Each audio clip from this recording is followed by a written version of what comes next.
Salut à tous, c'est François Rousseau. Si vous êtes passionné par les voitures, vous êtes au bon endroit. Continuez à regarder, on va entrer dans le vif du Pour sujet. ceux qui aiment écouter de la musique de qualité lorsqu'ils sont au volant, et pas seulement la radio sur l'autoradio, il est important de disposer d'un bon système acoustique à l'intérieur du véhicule. Un élément important de ce système est le caisson de basse. C'est lui qui permet de ressentir la profondeur du son de la musique. Cela ne s'applique pas seulement aux jeunes qui aiment le rap ou le rock, car les basses fréquences sont présentes dans tous les types de musique. Ressentir toute la gamme de la musique, même classique, n'est possible qu'en présence de cet appareil, car les haut-parleurs placent dans les portières de la voiture ne permettent pas d'entendre les basses fréquences. Mais l'installation d'un subwoofer doit être effectuée selon certaines règles, afin que le son soit le plus agréable possible et que il procure du plaisir tout au long du voyage. Dans cet article, nous verrons comment installer un subwoofer dans la voiture. Il existe aujourd'hui un grand nombre de programmes différents qui permettent de régler indépendamment le son des basses, mais le résultat obtenu après un tel réglage du sub convient rarement aux mélomanes, qui préfèrent tout faire manuellement. Les modèles les plus courants de caissons de basse. Un sub de voiture comprend un haut-parleur pour les basses fréquences avec une suspension en caoutchouc et un cône, polypropylène. La tête du haut-parleur est placée dans un boîtier, le plus souvent en bois. Toute cette construction se trouve généralement dans le coffre, car elle est très encombrante. Aujourd'hui, la plupart des voitures modernes sont équipées d'un système audio standard, qui comprend un caisson de basse. Afin de ressentir tout le volume et la profondeur du son des morceaux de musique, le sub doit être correctement conçu sur le plan acoustique. À cette fin, le haut-parleur est placé dans un boîtier spécial. Il existe aujourd'hui plusieurs variantes de conception.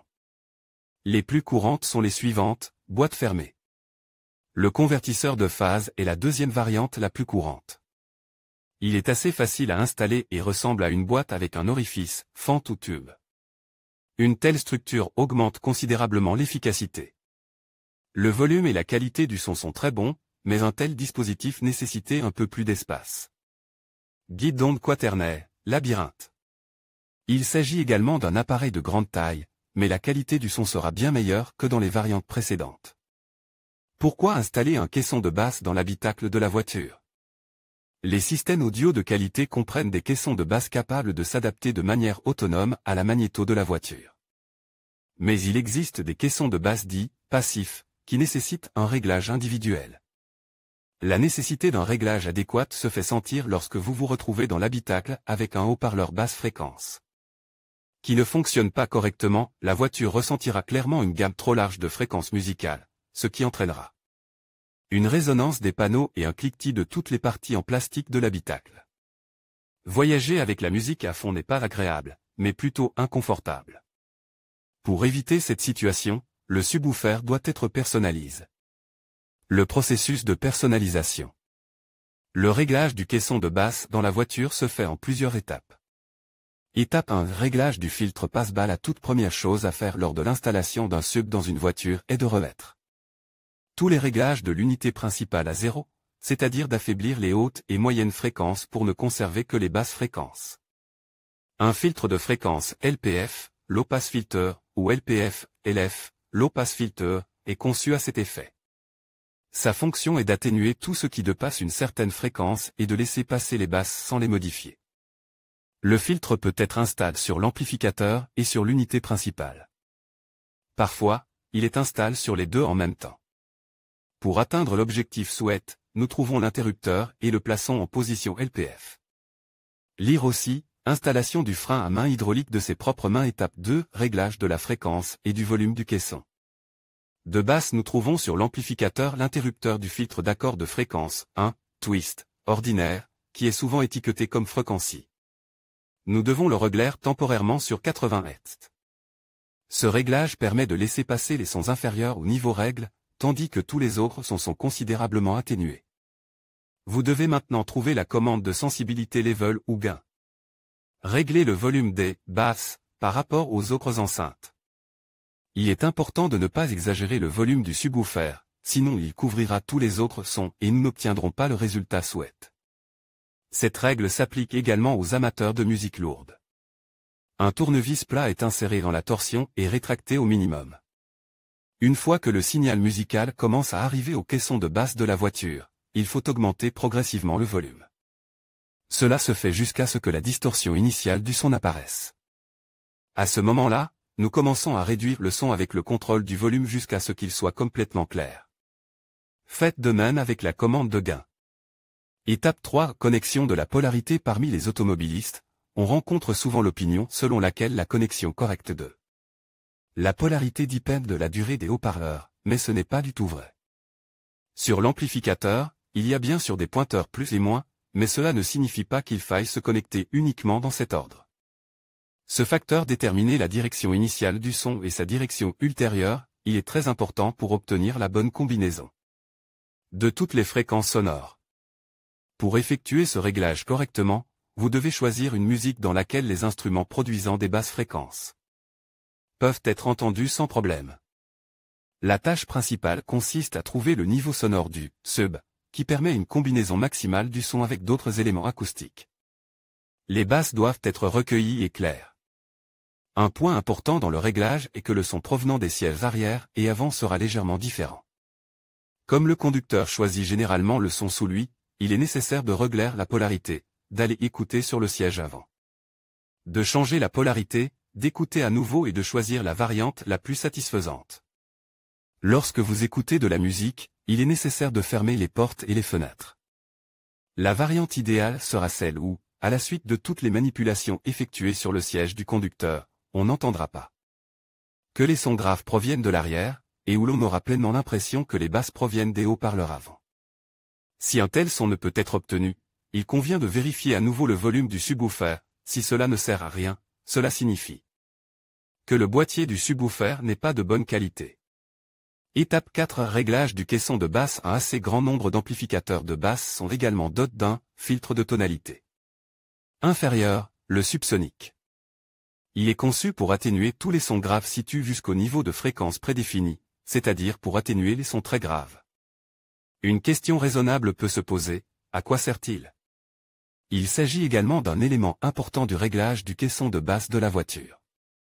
La raison principale de l'utilisation d'un tel filtre est que plus la fréquence est basse, plus la course de notre haut-parleur est élevée. Dans le cas de basse très basse, la course peut devenir si importante que la suspension est endommagée ou même que le cône est là. Bobine mobile tombe en panne. En musique, les basses inférieures à 30 Hz sont extrêmement rares. Lors du réglage du subsonique, vous pouvez régler la fréquence autour de 20 Hz. Si vous aimez les basses très fortes, vous pouvez la régler à 40 Hz. Avec de tels paramètres, la qualité des basses ne se détériorera pas du tout, mais le haut-parleur restera intact. Dans ce cas, il est recommandé d'utiliser un tournevis plat pour régler le contrôle 5 Hz plus bas que la fréquence du port du convertisseur de phase. La fréquence du port doit être indiquée dans les instructions fournies avec le caisson de basse. Lire aussi, est-il possible de charger la batterie sans retirer les bornes et comment le faire correctement? Si le sub se trouve dans une enceinte équipée d'un inverseur de phase, il est indispensable de l'avoir. Il est important de le savoir car dans une enceinte fermée, l'air joue un rôle de soutien pour le haut-parleur et l'empêcher de devenir trop lâche. Dans la version à inversion de phase, il n'est maintenu en place que lorsque la fréquence est dépassée, mais à basse fréquence, il commence à bavarder énormément, ce qui entraînera bientôt une défaillance imminente. Étape 5. Synchronisation complète du caisson de grave et des haut-parleurs de médium. À ce stade, il est nécessaire de déterminer le volume optimal du subwoofer et la fréquence du filtre passe-bas, LPF, LP, LPF. Dans ce cas, il est important d'effectuer ces deux réglages en même temps.